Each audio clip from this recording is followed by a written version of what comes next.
L'Europe pourrait se doter de nouveaux traités. Nicolas Sarkozy a plaidé jeudi soir à Toulon pour une refondation de l'Europe avec l'Allemagne. Pas de détails cependant sur la fameuse réforme qu'il prépare. Si l'exigence d'une plus grande discipline budgétaire semble actée, le rôle de la Banque centrale européenne reste le point de divergence. Sarkozy rencontrait Cameron ce vendredi pour un déjeuner de travail et Merkel viendra à Paris lundi pour exposer les propositions franco-allemandes.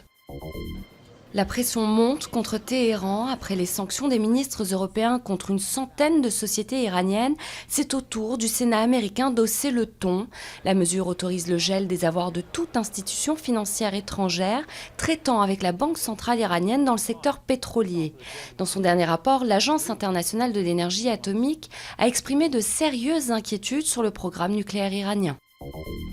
L'espoir pour l'opposante birmane Aung San Suu Kyi. Optimiste mais prudente, la lauréate du prix Nobel pour la paix croit en l'évolution démocratique de son pays. Au cours de cette visite historique, la secrétaire d'État américaine a assuré l'opposante du soutien indéfectible de Washington. Nouvelle fusillade à la Kalachnikov à Marseille, une personne est morte et l'autre a été blessée. Âgées de 41 et 32 ans, les victimes étaient connues des services de police mais pour des faits anciens. La famille Obama était au grand complet pour illuminer l'arbre de Noël au centre de Washington, une tradition américaine qui date de 1923. Rappelons-nous que nous sommes tous une famille, a lancé à la foule le président américain.